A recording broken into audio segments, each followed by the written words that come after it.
Awesome. Well, we're excited to have Bruce Rowe presenting today. And some of you saw the LinkedIn posts and kind of some teaser about that. But without further ado, we'll turn it over to you, Bruce. And Spencer and Hannah, do you guys want to do the slides or do you want me to share a screen? I can Why read. don't you share screen? Okay, sounds great. Okay, well, thanks everybody for joining us today. I hope this is worth your time. I have been doing this for a very long time. I started doing SEO and pay-per-click way back before Google Ads even existed, or even Google AdWords even existed. So this has been 20 plus years. And as we're getting into this, I have helped and seen thousands and thousands of websites over the years. And in almost all the cases, there are people who are missing some little basic things that if they did, it would really make a pretty big impact. And so I want to just kind of talk about some of those little mistakes people are making and some little things you can do to make a good size impact. So I'm going to share just some basic slide ideas. And so the first thing I want you to kind of just start thinking about is search engine optimization, or SEO. What are we really talking about? And so the first thing, this is just kind of an informal way of saying it, is doing things that the search engines like so that they'll give you good free rankings. And a lot of times people think that Google is trying to knock your site down. That's entirely wrong. They are trying to have the sites that are doing the right things move up in the rankings. There are things that will cause you to move down. There's things that will cause you to move up. And so we just want to start thinking about how do we show up higher in the search engines. One thing I wanted to point out is people tell me a lot. Like every year I get an article or two or three that says, Bruce, SEO is dead.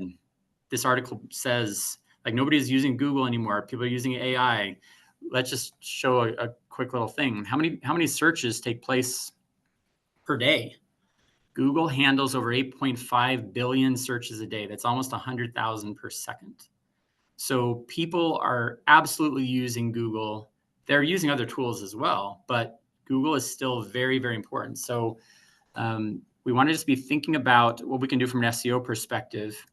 And so now what I want you to do is I want to make this as practical as possible. First thing I want you to think about is I want you to come up with a phrase you would like to show up for.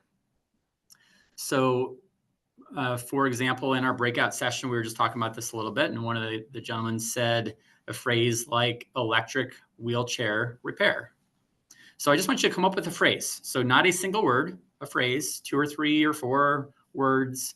Sounds great. But just have that ready, because I'm going to have you actually stop looking at the slides and go to Google and actually do things as we're talking today to make it as practical as possible. Okay, so let's think through this idea. So Google has to find your website. Technically, it has to find your homepage. Once it finds the homepage, it actually sends a second signal to a different Google crawler that says, okay, now find all of the pages on the website. So goal 1 is to make sure that Google has found all the pages on your website. A really short story. I helped a large bookstore in the Salt Lake area. They had 20,000 pages on their website, but when I was helping them, Google had only found 10 of the pages. And the 10 pages they found were things like the contact us page and a privacy policy. They didn't have any books showing up in Google's index.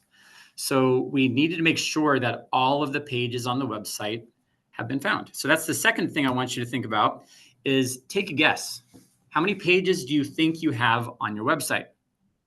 So if you think, all right, I got my home page, I got 5 pages in the navigation, I have a blog with 10 pages on it, and then you probably have 15 or 20 pages on your website.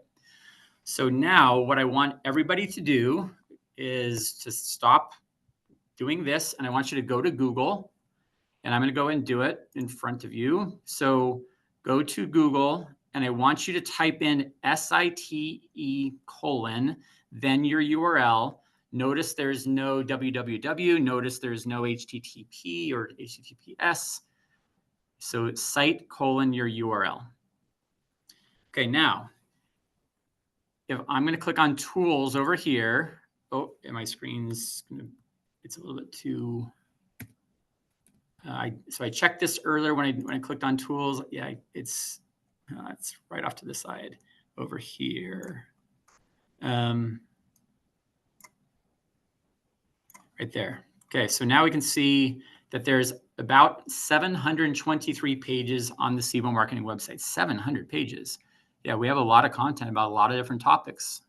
So again, I want everybody to do that search and then figure out if the site or if Google has found all the pages on your website. So that's goal number one. Before I move on, this is hard in a large group conversation, but does anybody have any questions about that? So a site :search will tell you how many pages Google has on your website.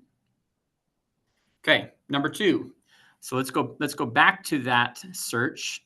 Now type in your phrase. So for example, I'm just going to type in quotation mark SEO agency, close quotation mark.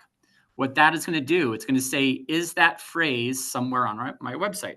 So if I click on this, I can see that we got a bunch of pages on the website that has the phrase SEO agency. So let me come back to the screen with everybody. If we have, looks like we have about 40 people on the presentation. Statistically, out of the 40 people that, if you did that test, 30 to 35 of you did not have the phrase you wanted to show up for even listed on your website.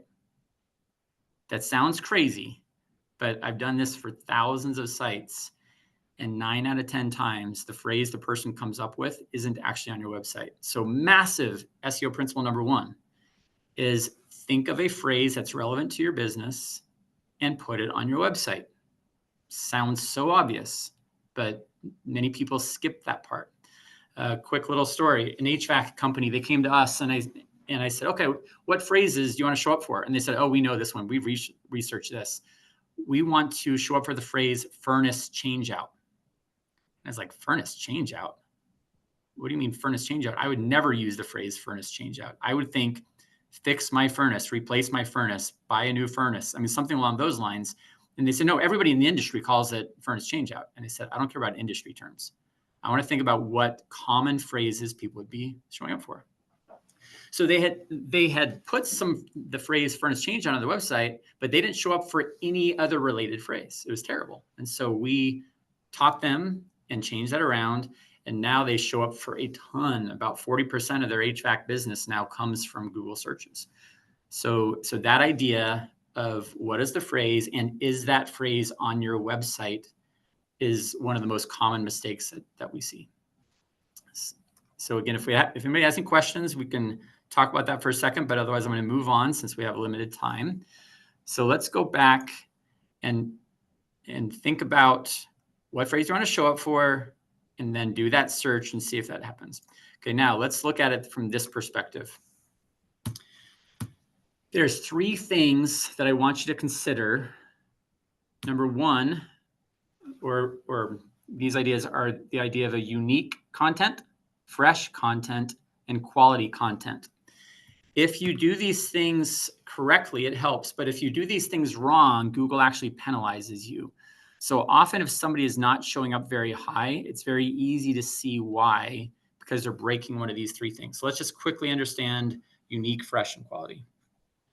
Unique just simply says that content needs to be unique to your website, meaning do not take content from other people's websites. You find a competitor, they have a paragraph you like, you copy that competitor and put it on your website. Please don't do that. Google penalizes for that. Number 2, fresh.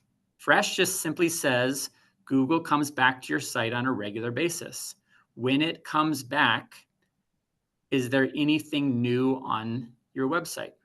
Weird analogy. The idea of a crawler that finds your website is known as a spider. So the spider comes back to your website. It's looking for spider food. If there's new content that it's never seen before on your site, then you've given it some spider food. If it comes back and everything that's there has been there before, it's already eaten that spider food. So we want to be adding new content to our site over time. Third one, quality. Quality does not mean it's a well-written paragraph. Quality means that other people are talking about that content. I also teach a class at BYU just for fun. I've been doing that for about 8 years now. We had a student last semester where they had 7,000 links from other people's websites pointing back to this lady's content. She had no idea they had 7,000 links pointing back. But the reason why they had those 7,000 links is because people liked the content. So they linked back to that content. So if you're adding content to your website and you're getting no links pointing back to that content, Google actually penalizes for that.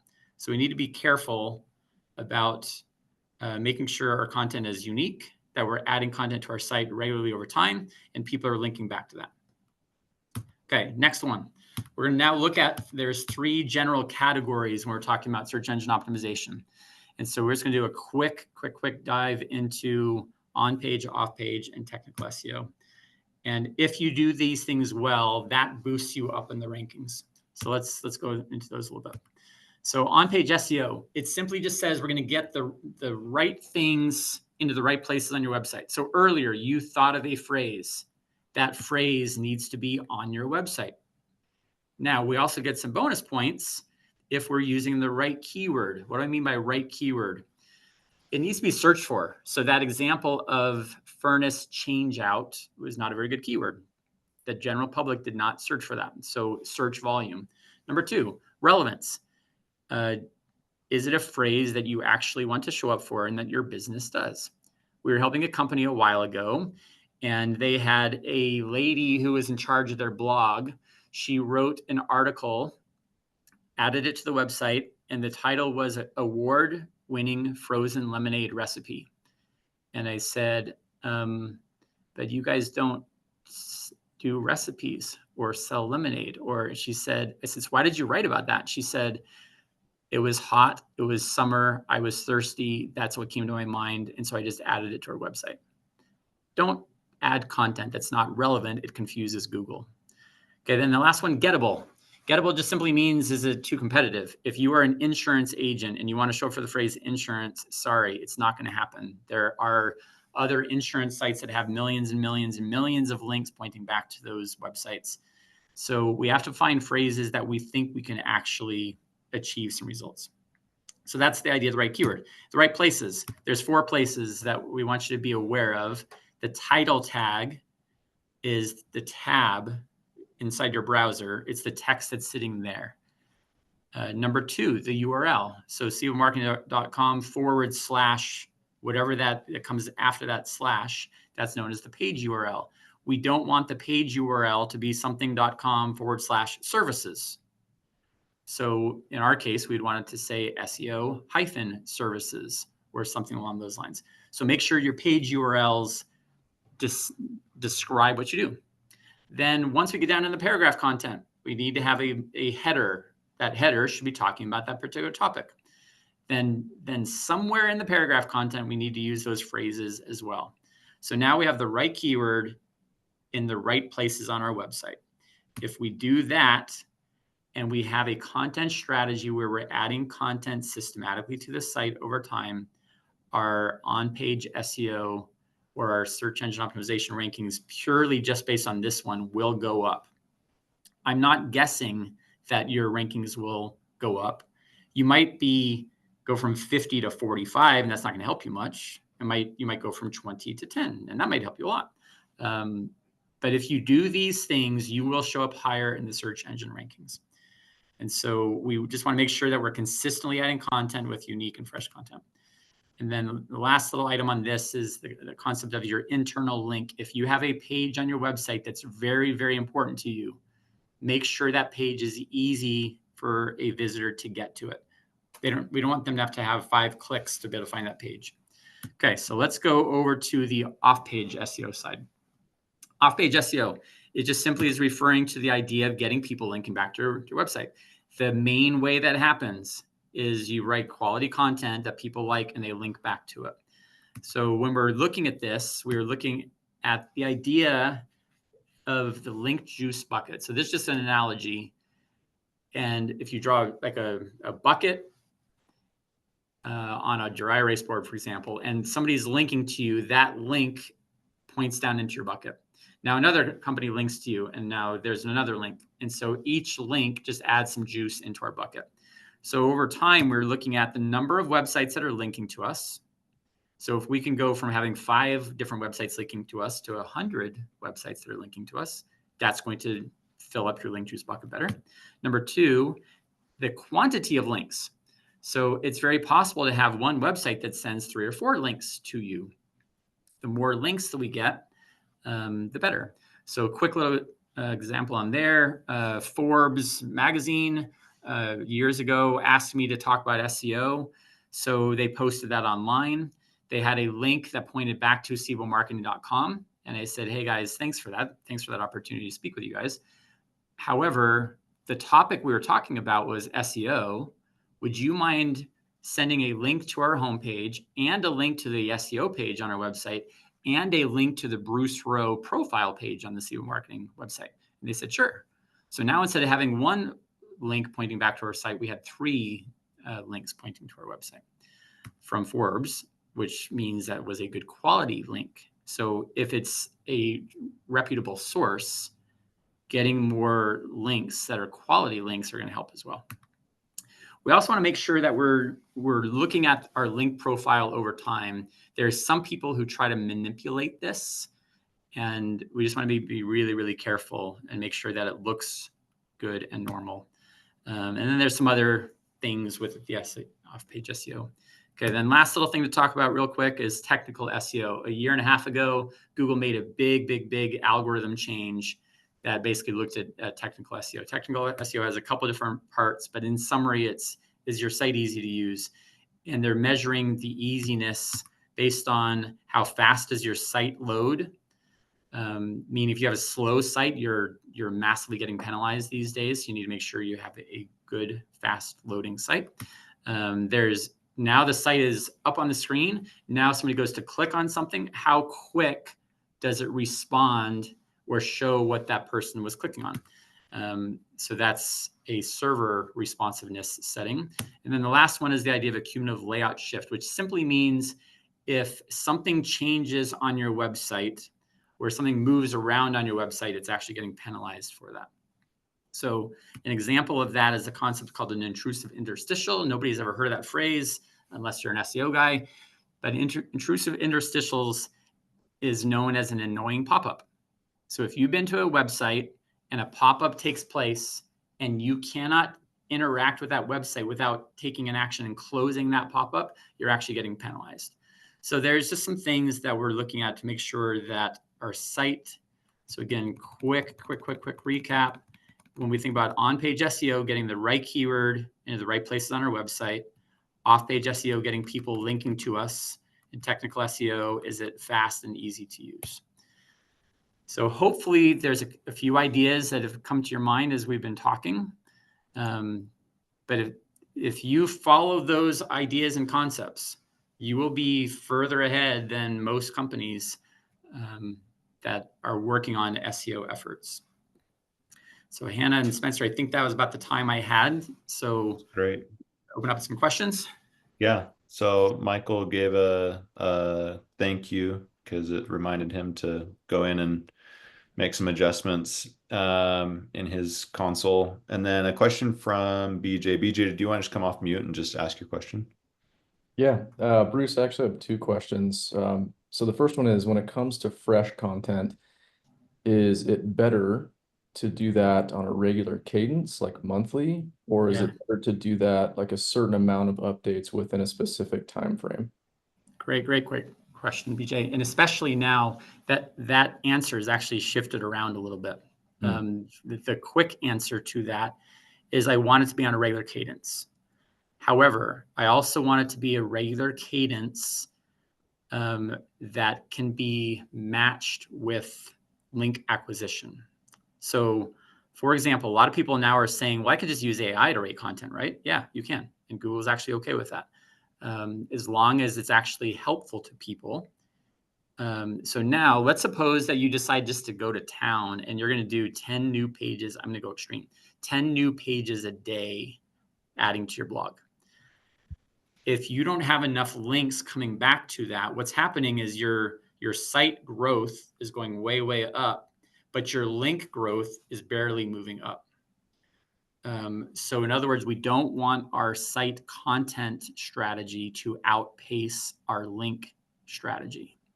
So if you have 100 new pages on the website and 99 of them don't have any links pointing to it, you're actually getting penalized for that. So that idea of outpacing your link strategy is massively important and very, very misunderstood, especially in this AI time. I mean, we see that all the time where people are thinking, yeah, now I'm adding 5 new pages a week to my website. Cool, that's 20 a month. How many links did you get last month? What? How many links? I don't know. We go look and there's 1 to one of those pages. So again, it has to be married with the content strategy and the link strategy. Does that help, BJ? It does. And I'll just ask my other question here as a follow-up. Your last point about the technical SEO, where those interstitials can actually negatively impact our site. What do you think the trade-off is, or how do we assess that potential trade-off between, for a consumer brand where we have pop-ups to acquire emails, trying to get them into our marketing funnel versus that potential ding on our SEO? Great question. Love it. 2 comments. Comment number 1 is, are you actually using, or when somebody fills out the form, so a pop-up comes up and it says, you get 10% off or sign up for a newsletter or whatever. Are you actually following up with those people? Okay, that sounds so obvious, but 8 out of 10 times that I ask that question, the person's like, yeah, we've been collecting it, but we've never done anything with it. Then stop it. So that's 1. Number 2 is, let's go a little deeper into intrusive. If the pop-up comes up and you start scrolling and the pop-up disappears, that is not considered intrusive. If the pop-up comes up and it scrolls down and the only way to get the pop-up to disappear is you have to interact with it or hit the X button or close or whatever, then you are getting penalized for that. So just make sure that upon scrolling, the person doesn't actually have to do any interaction with it at all. And again, in that technical SEO, do things move on the page? That's annoying to people. If you're trying to go down lower and that thing just keeps following you, it's annoying. And so Google is penalizing that. So if you're using that data, ideally with a CRM where you're getting that customer information and reaching out to them on the correct cadence, and you're not doing it intrusively, it's a great idea. But most people don't really think through that. Yeah, that's great. Thanks, Bruce. Yeah, great questions, BJ. Thanks, BJ. And that covered Elaine's question too. Chad, do you want to come off and mute and hit your question? Yeah, I'm looking at some of those too. Yeah, sure. So Bruce, what I was curious about is, as you've seen more searches happening through AI tools, are you finding that the SEO principles that hold for Google and the other search engines, are they producing similar results for AI searches, or yeah, great question. Is there a whole new category there? It is actually the same rules. There's a couple things to be aware of. Number 1 is, in general, the AI. So if you do a search, and so like if I do a Google search Gemini, Google's AI is going to come up and it's going to give some answers. In general, they're going to take the top 3 results and pull from those. So if you're not in the top 3, you're probably not going to be showing up in those at all. There's clearly some situations now where maybe you get the answer there and you don't actually have to click through to a website. That's what's known as a 0-click result. Google is trying to answer your questions. And so in some cases, Google can answer your questions without having to go to a website. That clearly does hurt SEO traffic. However, there's still millions and millions and millions of visits that come to websites from the SEO results. So again, it's possible that you get a result there and you get your question answered without going to a website. Again, that doesn't help the business itself, but a good percentage of those will still click through and find your site. Awesome, thank you. Yeah, so it is the same principles that cause you to show up in the traditional SEO results versus the AI generated? Good question, Chad. Other questions? I'm just looking through. Michael said this process reminded me to add the Google DNS text record for the Search Console tool access. Michael, you know what you're talking about. That is some good technical SEO stuff there. All we're talking about there is just making sure that Google understands what your site is and what your site is not. Search Console is a tool that most of you probably have not heard of. The general principle is Google Analytics tracks what happens when a visitor or a human comes and visits your website. How did they get there? What was it, an organic SEO click? Was it a pay-per-click? How did the person arrive? Were they on a desktop or mobile? Where in the world are they? All that stuff is within Google Analytics. Google Search Console is a massively important free tool from Google. Google comes and crawls your website. It reports back to you what it found. For example, it will say, here are the pages we found on your website. Here are links that were broken. Here are stuff about the hierarchy of your website. In addition, Search Console will show, here are the keywords we are currently showing you for. Here's how many searches for those keywords take place. Here's the click-through rate. How many clicks are you actually getting from those searches and then we'll even show you the average position. So for this phrase, you're in position 3.7. For that phrase, you're in position 50. So if you're using the Search Console keyword report, you now have a starting point of which keywords you should go after. Because if you're in position, if you're on the bottom of page 1, it's a highly relevant, highly searched for phrase, and you're in position 8. There's another keyword that doesn't have a lot of searches, and you're on page 4. Then clearly you should be going after the keyword phrase that's in position 8 on page 1. So Search Console is a free resource to get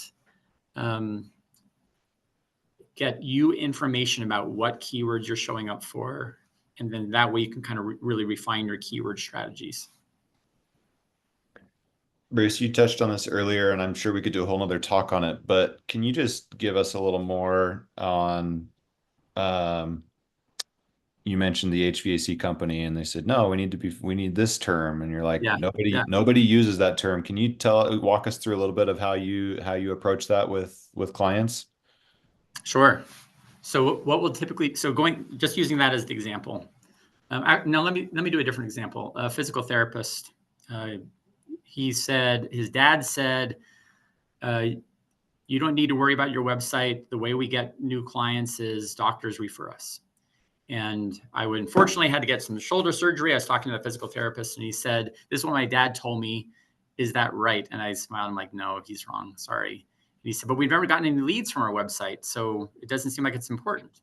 And I said, well, if you're doing it wrong, you're not going to get leads from your website. So I said, Matt, what phrases do you want to show up for? So he just started, no research, no tools. He just said, I want to show up for this, and I want to show up for this. So we just kind of brainstormed a list of keywords. So now we think through that list and we say, okay, let's go now look at some tools and see this phrase doesn't get any searches. This phrase gets a lot of searches. Then we also look at the competition and we go, that phrase, man, I don't think we're going to be able to show up high for that phrase. So let's not worry about that one right now. So what you're doing is you're just using some common sense tied into some tools to refine your list. And most companies don't have the opportunity to go for 100 or 200 words at a time. They're usually just, let's go for 3 to 5 words for now and just see if we can show up higher for those words. Then once those rankings happen, then let's get some more phrases and add some more phrases. So it really just starts with some common sense. And again, with the HVAC guys, I just said, guys, nobody would search for that. Yeah, no, everybody did. And so we pulled up the tools and there were 0 searches for that. So then they started thinking, okay, yeah, you're right. Who is our target market? My wife's name is Kim. Kim's at home when the furnace stopped working. She's not going to type in the phrase furnace change out. What phrase is this Kim going to type in? She's going to type in my furnace isn't working, or fix my furnace, or furnace repair, or furnace so we're just using some common sense, and then we start narrowing it down to the words that we can actually think we can win at. Does that help, Spencer? Yeah, I like it a lot. I like it a lot. Okay, got time for one more question if there is one. Yeah, I got one. Okay. So my mother called me in a panic and said, "Hey, I'm trying to do an Alaska Airlines, deal, and they want my MasterCard." And I go, "Just stop. Come see what you're doing." And so I go, "So how did you get to Alaska Airlines?" She typed it in Google. Well, the first result for Alaska Airlines is not alaskaairlines.com. So somebody bought it.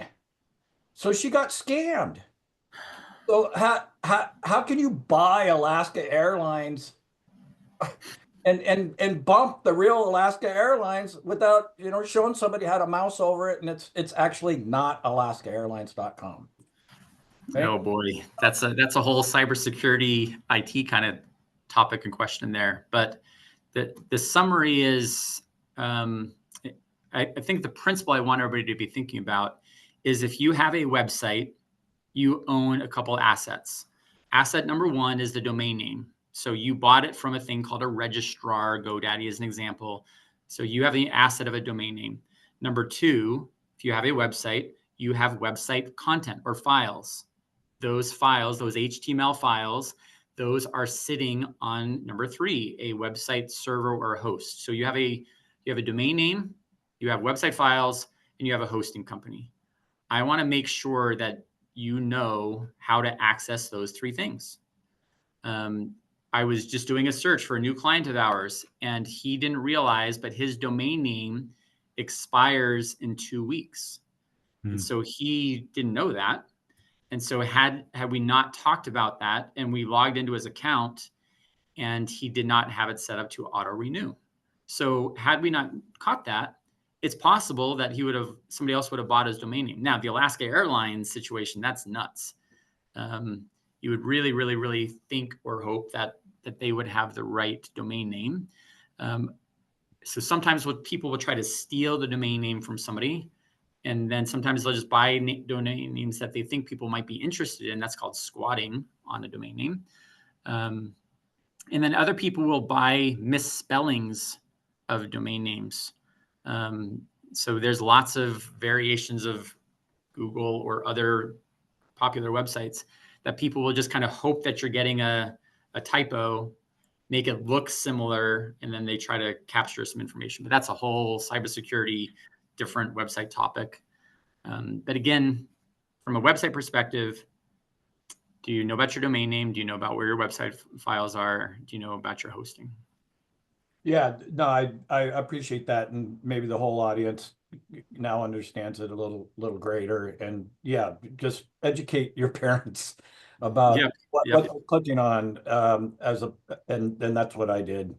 So yeah, I appreciate that overview. Thank you. Yeah, and Chad, your comment on that is very accurate as well. That some people actually buy ads claiming that it's this website, and then if they get clicked on, then they go to a kind of a masked website or a site that appears to be the right site to try to capture.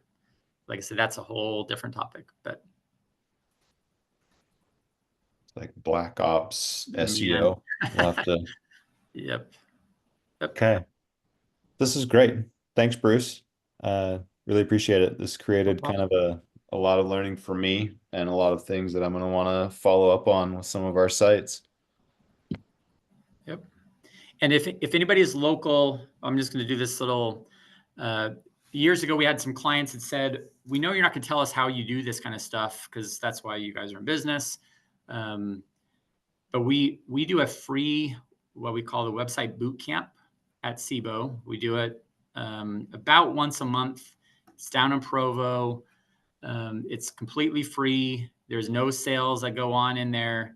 It's about a 10 to 4 type of class. Free lunch is included. And we're just trying to help you understand your website data. Like, how many people are coming to your website? How are they getting there? All those things. Number 2, SEO. Then we buy lunch. Then 3, should you do pay-per-click ads? Most people don't really understand how pay-per-click ads work. And then the fourth section is conversion rate optimization. So let's suppose you got 1,000 visitors to your website, but you didn't get the phone to ring. Why not? So then how do we actually improve the performance of our website from a conversion perspective? So if you just Google the phrase SEO website bootcamp, some upcoming dates will come up.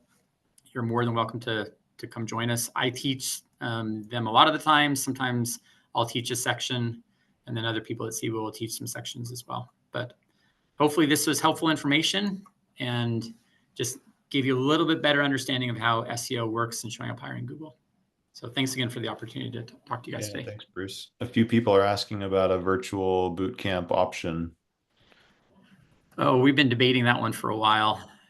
Well, we can talk more about it, and we can get the word out to this audience. Maybe we even could co do something with you. So okay, sounds great. Awesome. Thanks everyone. Thanks, Bruce. Thanks. Really appreciate it. Thanks everybody. Appreciate your time today.